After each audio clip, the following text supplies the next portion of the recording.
Antinatalists have to be civilizationists before we get to be extinctionists in a totally non-MAGA kind of way. I do love this country, and it is a tremendous sadness for me to see what's happening to it. There's very few places in the world where someone like me could have the life that I have, and it's really sad. It's terrible. It's tragedy. It's a tragedy for all of us.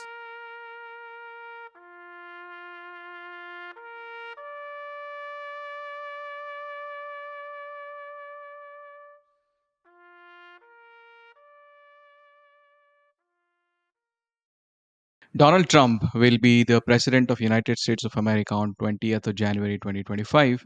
This is the second time, but this election was specifically fought on many issues, but one of the important issues was reproductive rights, especially those of women. And the opponent Kamala Harris was criticized many times for not having kids. She was called childless cat lady. Sarah Huckabee Sanders said she's not humble because she doesn't have kids. And on top of that, Donald Trump has surrounded himself by strong pronatalists like Elon Musk. So the question is, what does Trump's victory mean for antinatalism? And to discuss that, we have Amanda here. Welcome, Amanda.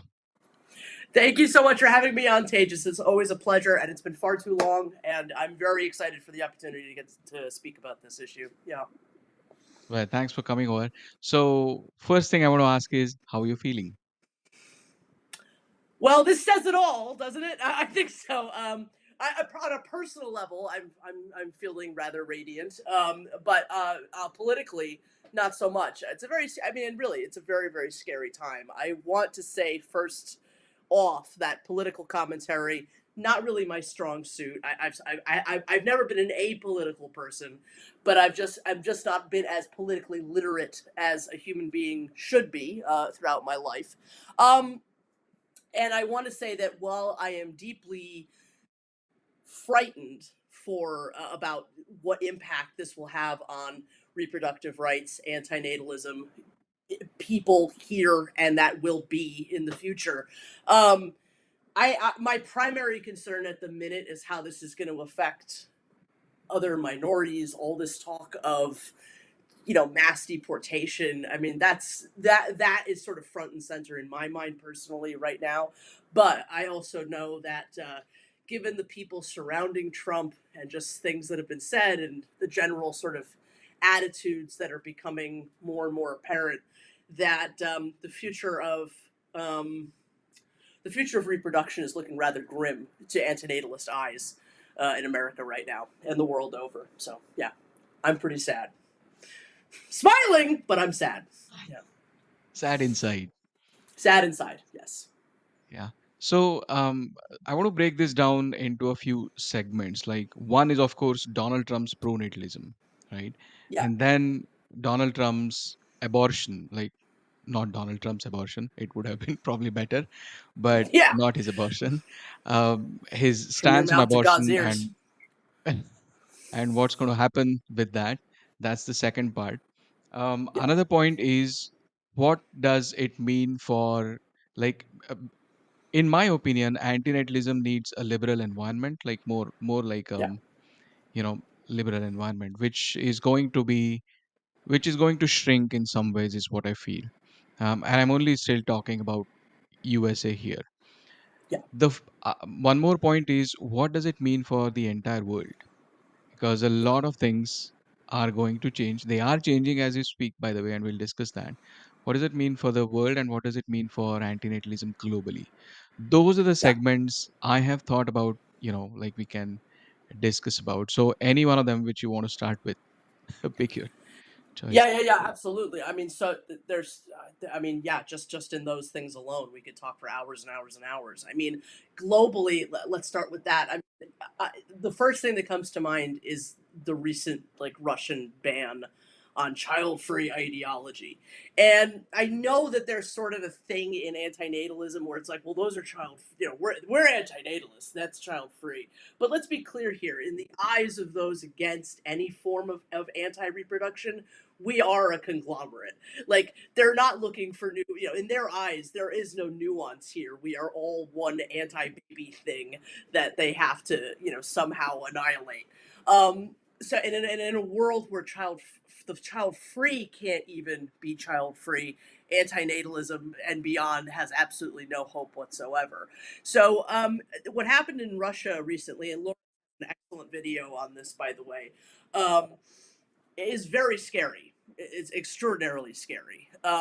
Whether that could be what starts to happen here, I don't know. Um, but I agree. I will say that I agree with you. I think antinatalism, proper antinatalism, whether it's just the freedom to think these things or to move towards an antinatalist world, it needs civilization. It needs, as you said, a liberal environment. It needs an atmosphere in which free thinking and an ability to have disagreement and an ability to for things to progress, to be not dangerous, and that's not what a Republican world is going to allow for. And it's not the course that the world at large seems to be taking, because this sort of like move towards dictatorship, Orban, Putin, Trump, and others, all of these forces together, um, I think, are not pointing towards a good future for all forms of anti-procreation or whatever it is that you want to call us. I why all of this is happening, that sort of is the question, right? Like, why Trump won. I don't think it's one factor at all. And if reproduction is sort of like, I mean, obviously it's an incredibly important issue for people. Regaining reproductive rights, at least here in America, was like a major issue for the Democrats.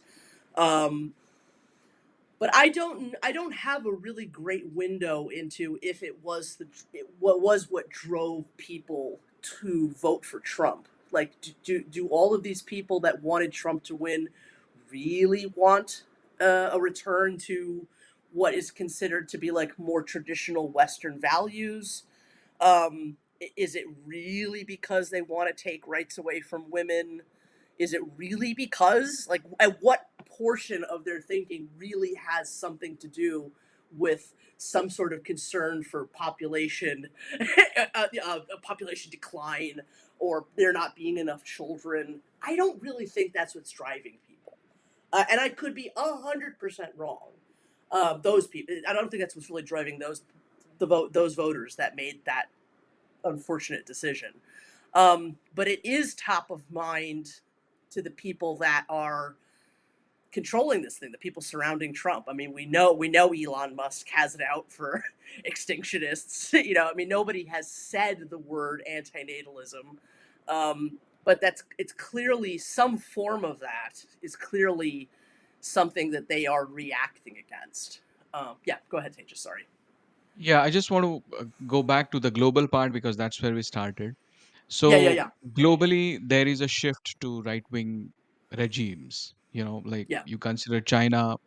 Well, China, I don't know if it can be technically right-wing, but it's still a some sort of one-party regime. yeah, So, yeah, and then of course North Korea, Russia, yeah, Hungary, India. yeah, These are all right-wing governed countries in some yeah. sense, and even Italy, Giorgia Meloni, for example.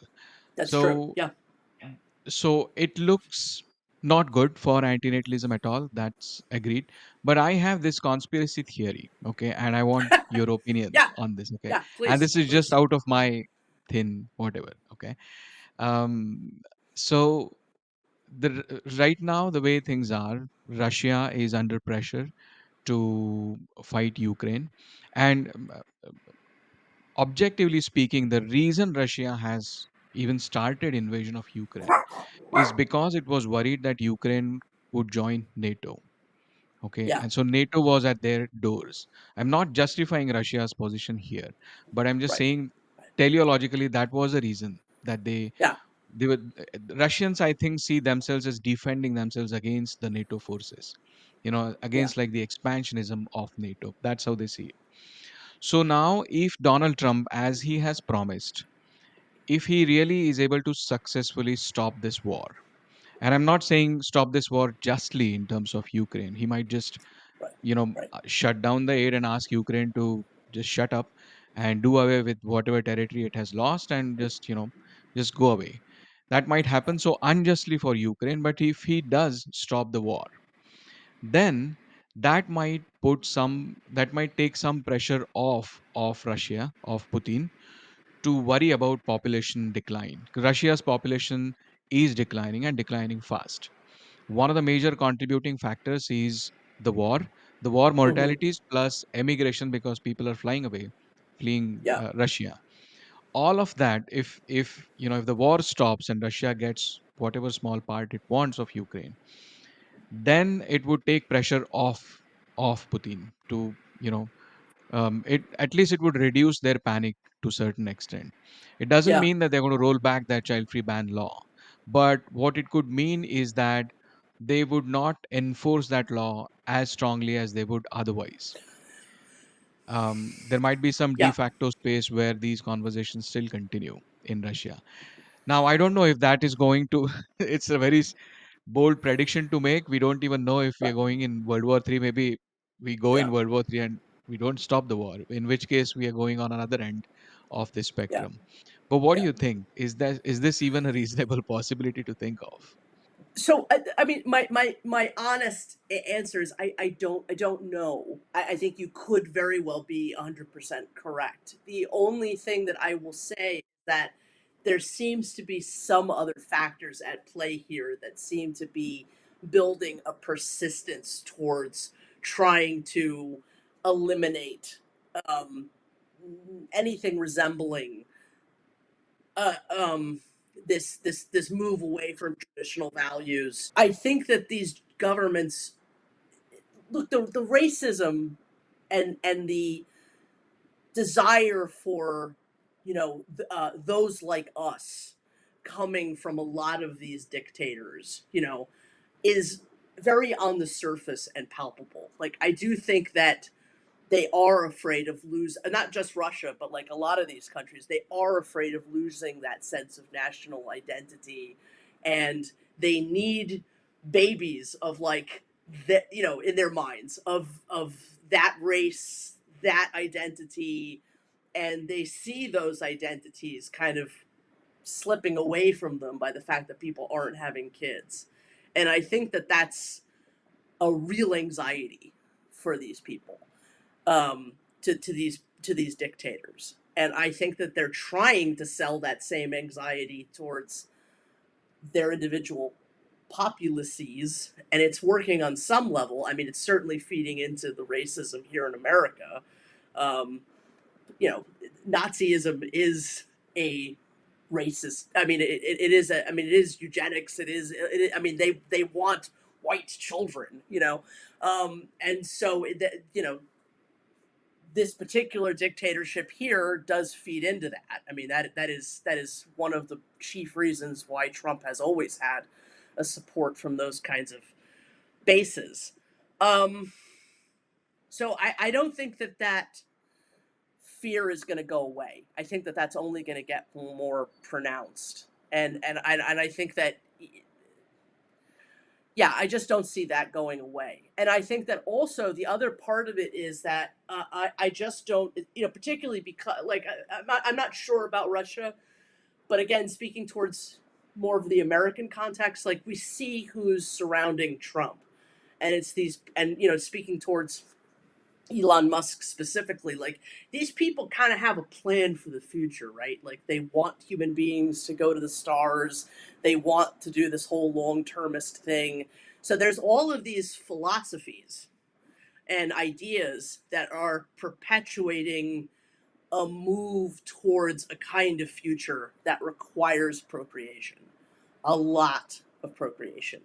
And so far, nothing that countries like Russia, like Hungary, like Greece, like all of these different countries have done, procreative incentives and that kind of thing, has helped the issue at all. Like it's failed completely. So I think that then it starts to become about taking rights away, like taking abortion away. And I think the next move is going to be about kind of the changing the culture around procreation to make it criticizing the whole child-free cat ladies thing. I mean, the amount of it's stupid. And it was interesting. Like I don't, my mother watches MSNBC, so I watch a lot of MSNBC, and I was very happy to sort of see their reaction to that kind of rhetoric. Right? It's like they're not having an antinatalist reaction, but they are calling it things like weird, like why do they have this obsession with having children? Like it was a good reaction. But I don't know that reaction.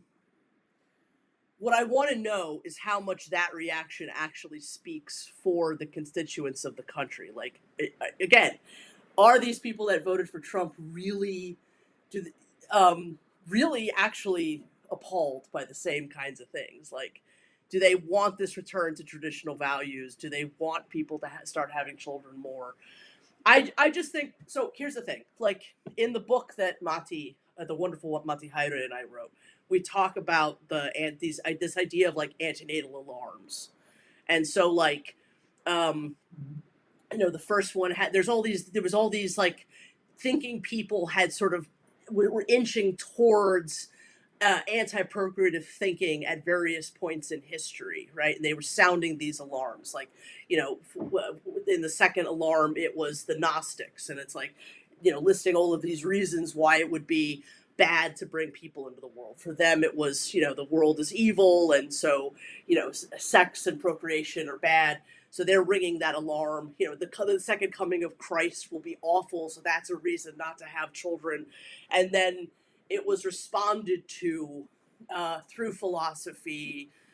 Augustine of Hippo, Thomas Aquinas, all of these people did what they could to silence those alarms. So I think like I don't know how many alarms there necessarily have been throughout history.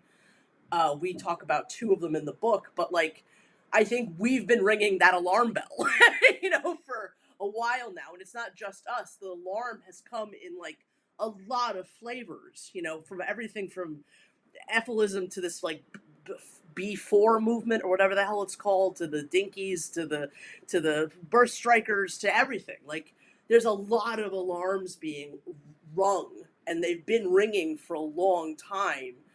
And it's been the bells have been ringing in a lot of different places, and so now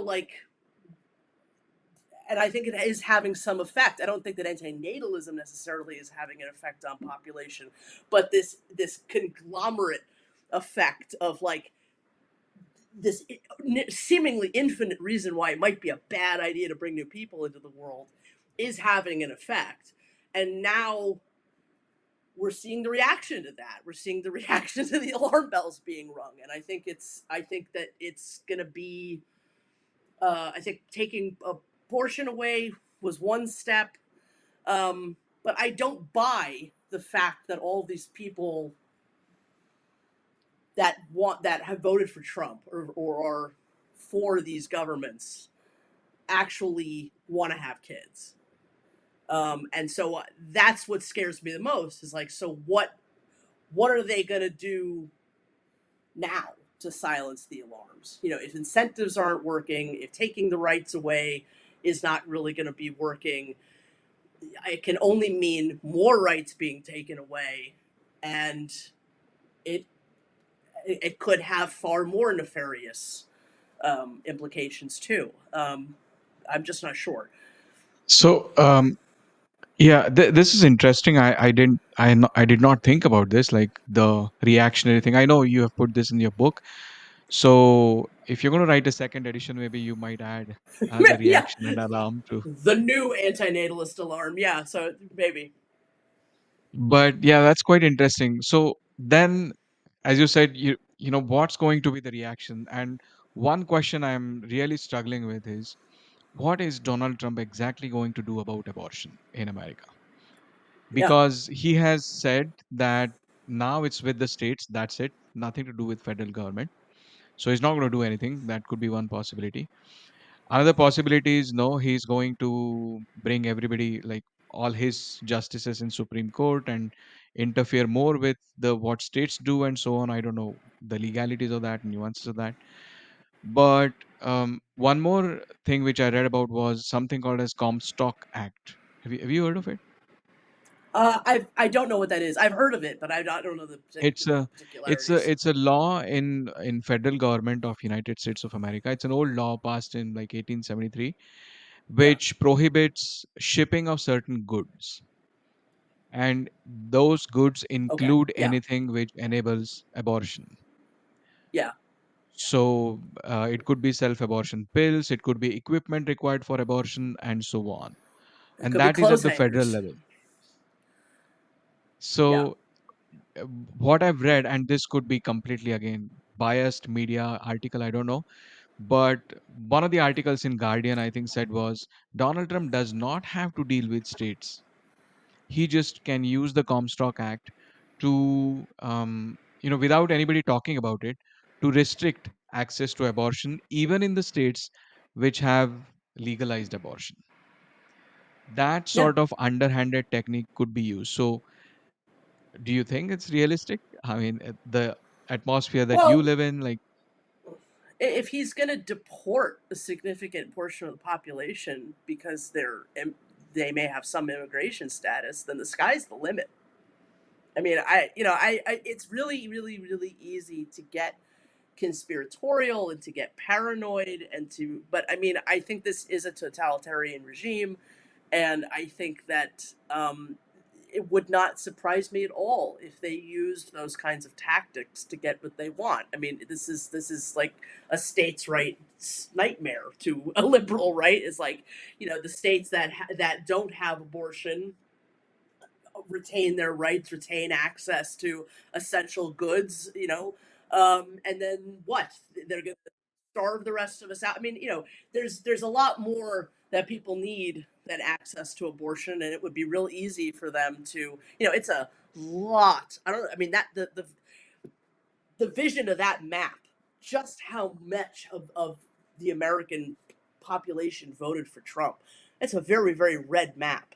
And it wouldn't be difficult, for them to create an example out of, a state like Illinois here, which is, well, it should never be a battleground state, but which kind of was during this election. So I don't know. Yes, he could absolutely use the Comstock Act to horrific proportions for sure. by the Uh, way, uh, the state yeah, that you are in, Illinois, if I'm yeah, allowed to say that, yeah. is what's the situation about abortion over there?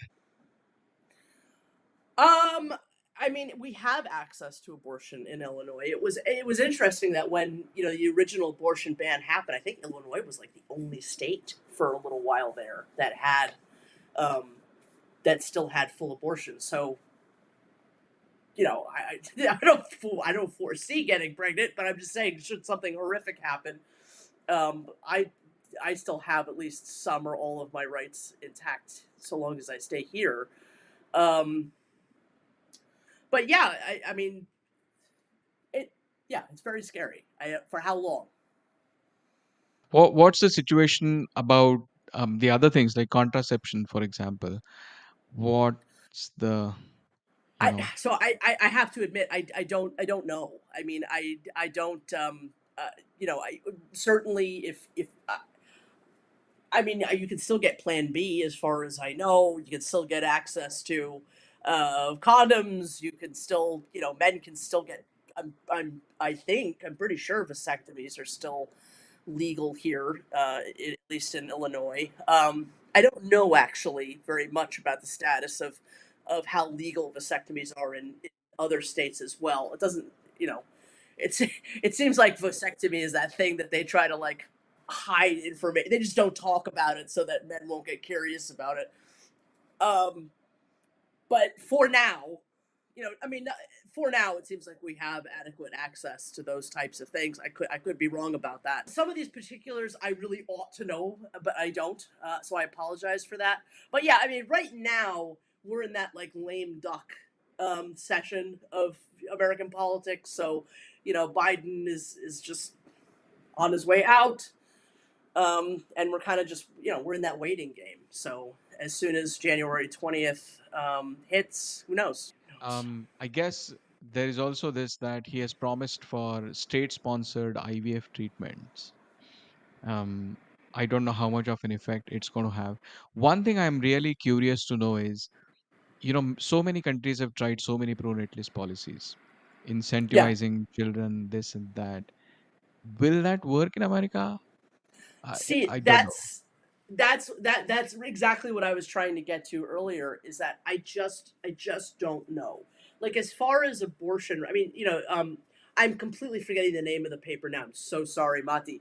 But Mati wrote an excellent paper when abortion was made illegal here in America. And I mean, one of the points of that paper was that people don't really know how to argue for abortion, right? Like the idea that like there's nobody there, before somebody is conceived. I mean, people. So now that it's taken away, it's going to be a very uphill battle getting it back because the science, the everything, especially abortion from a philosophical perspective, is so far away from people's minds. They don't have the tools to know how to make the appropriate arguments that I think would really make the difference in getting things back on track. Look, I think like a lot they say anyway that a lot of the population that voted for Trump was like young men. I think young white men in this country have felt like really alienated and isolated for whatever reason for a very long time, and they've just been waiting for a totalitarian regime to show up to give them a sense of purpose or whatever.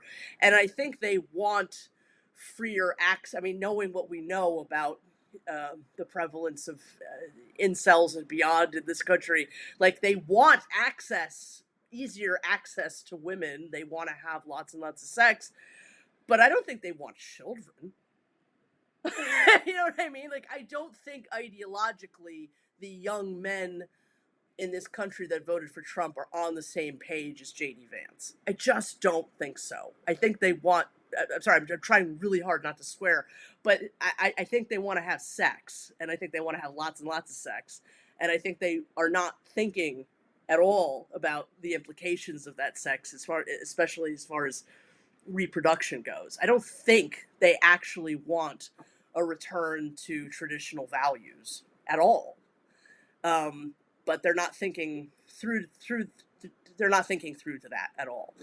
And look, I think the world has become a place that people don't understand, right? Like with the prevalence of trans people and fucking up their sports and everything. Like there's all kinds of traditional stuff that like has been invaded by people and things and ideas that they don't get. But and I think that they think this is there's some amount of the population that thinks this is what's going to fix it all. Um, but I don't. It's very sad that they've bought a much bleaker future for themselves and their children because of this decision. And I'm sorry, I got off on a tangent a little bit there, but No, but I you know, but I think you have a point. Like it's a trap. Young men, if I understand what you're saying, yeah, those people who voted for Trump don't necessarily want children. They want to have sex. no, yeah, But that's a trap. They like once they have sex, some of them at least are going to they're gonna be impregnate a lot of fathers. children. Yeah. Yeah, yeah, And this government would overall would not be supportive of things like abortion or contraception and so on, Right. and would be promoting you to have children in some way. So there's no way back for them to go back.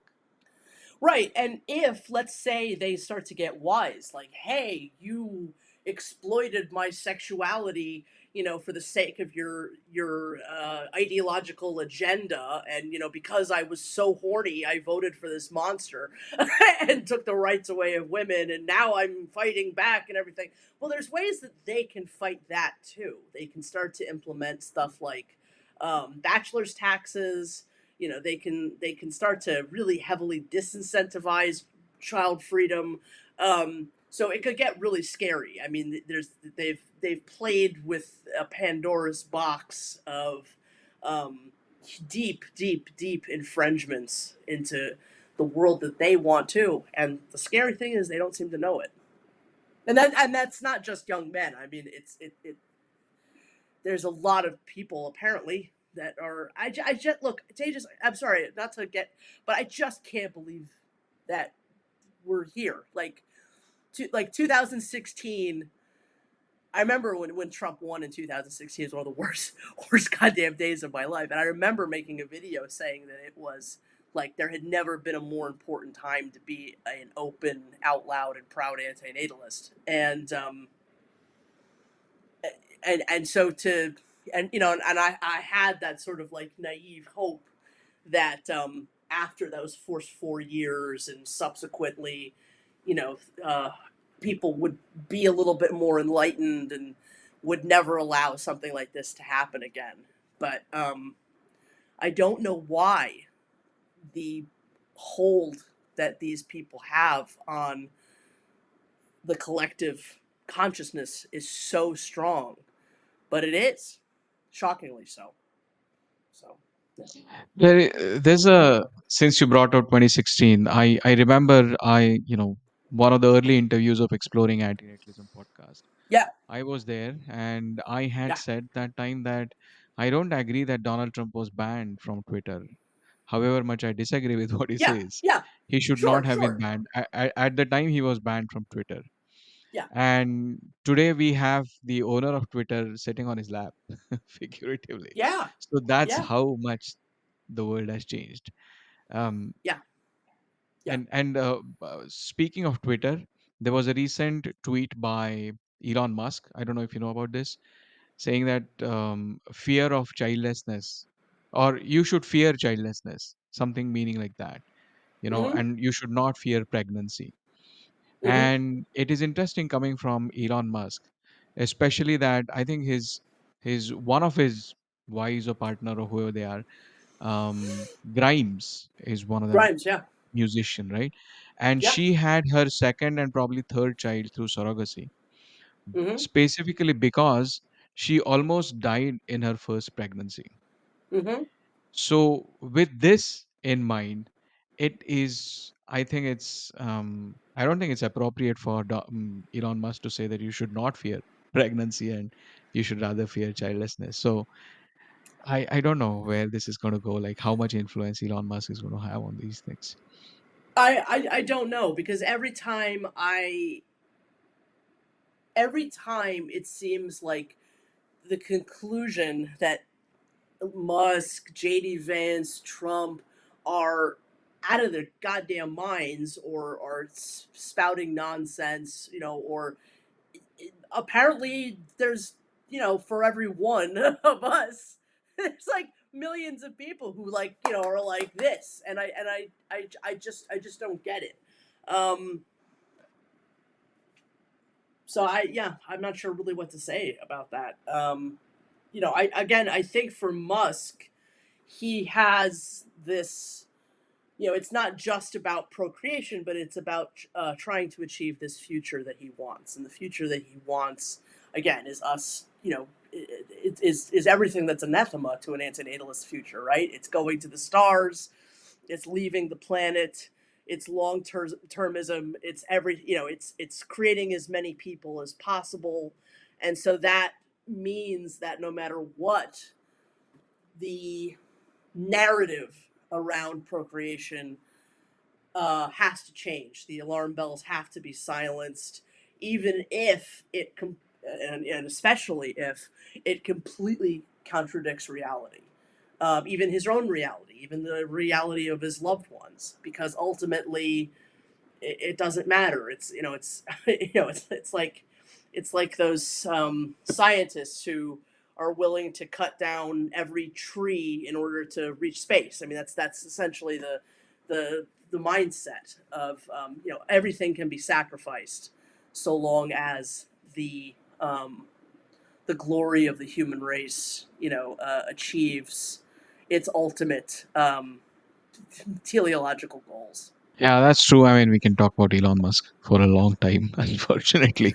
Um, Well, let me just say this though. I also, Trump is a wild card. So how much, you know, Musk's ideology is influencing Trump, or will actually end up, being a driving force at all? I don't know. right. One thing again, this is probably based on scarce evidence, but if not Donald Trump, Elon Musk's goal is to go and occupy whatever planets, Mars, and what knows what, then he should rather be encouraging immigration, should he not? If you need humans, you can get Yeah, humans at least by two ways, by procreation or by immigration. So I don't. Yeah, what's the point of being friends with somebody who is going to deport a lot of people? And I know that there is a factor of skill set and some kind of intelligence and all that when you talk about these missions of two other stars. I know that, but if you want a running economy so as to support this structure of goals of occupying other planets, why restrict immigration? I agree with you. I don't. I personally don't know enough about Elon Musk to say to what extent his thinking has racial motivations, but it smells like that to me. And seeing what other people and factions and ideologies are surrounding him right now, I have to imagine that that's a gigantic part of it. That the population that they want to eject from the country is are undesirables in their mind, not mine. That we don't want, they don't want our people to breed with their people. There's probably some of that going on in there, and that so we're going to get rid of them, and then institute, a culture, a more extreme natalist culture in America, and that way maybe we'll have, all the nice white children to seek out this future that they want. I it's it's insane, but they are insane. Like, Nazi ideology, racist ideology is nuts.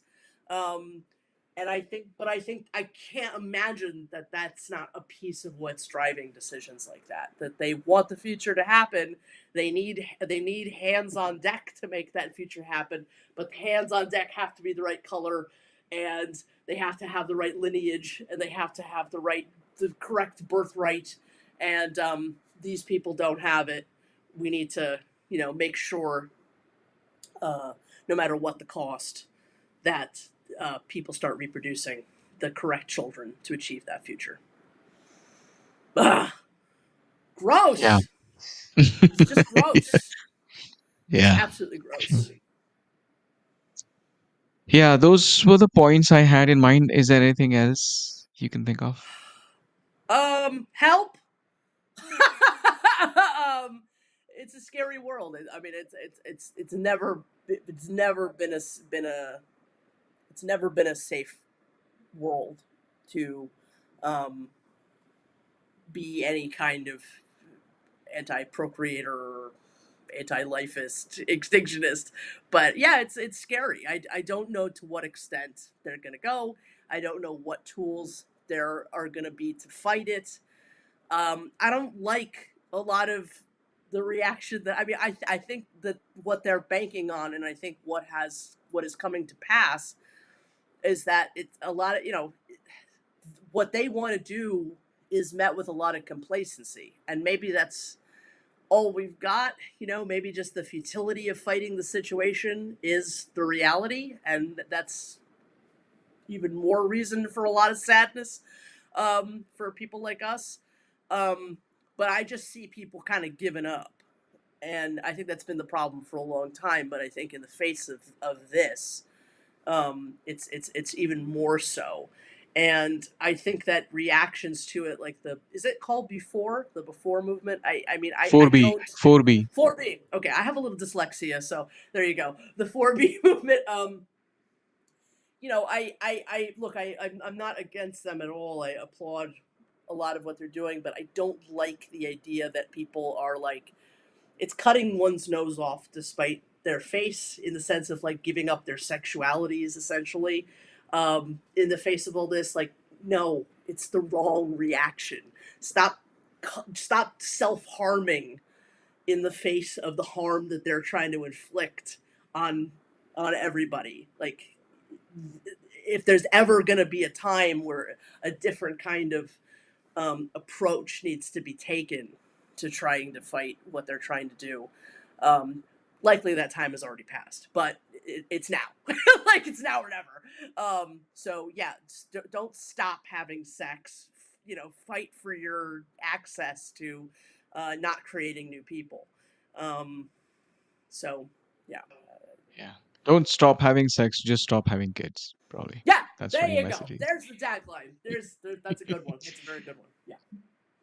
Okay, very good. Um, I, Amanda, I hope you get all the strength you can to survive these next 4 years. And I hope we don't have a similar conversation in 2028. We have a different conversation, hopefully. Yeah, I do too, Tejas. I do too. This very well could have been the last American election. I don't think that's a hyperbolic statement. Yeah, it's scary. It's really scary times ahead. Look, for whatever, I know this is like not a great thing to say in a lot of people's ears, but in a totally non-MAGA kind of way, I do love this country, and it is a tremendous sadness for me to see what's happening to it. There's very few places in the world where someone like me could have the life that I have, and it's really sad. Yeah, it's terrible. It's tragedy. Yeah, absolutely. I It's mean, tragedy for all of uh, us. it's sad for the entire world. I mean, the world Yeah, looks exactly. towards America for these liberal values. So Yeah, it is very moving. Yeah. yeah. Antinatalists have to be civilizationists before we get to be extinctionists, and, and I think sometimes we forget that, and maybe that's one of the reasons why they can take it away so easily. Yeah. Yeah. Yeah. God help us. That's what I would say. If there is I one. don't see him coming running, but maybe we can help us. But I don't have much faith in that either. But Yeah. Let's see. regardless, I really do appreciate the opportunity to speak about it. So thank you, Tejas. Well, thank you for taking your time, Amanda, and coming My over. pleasure. Anytime.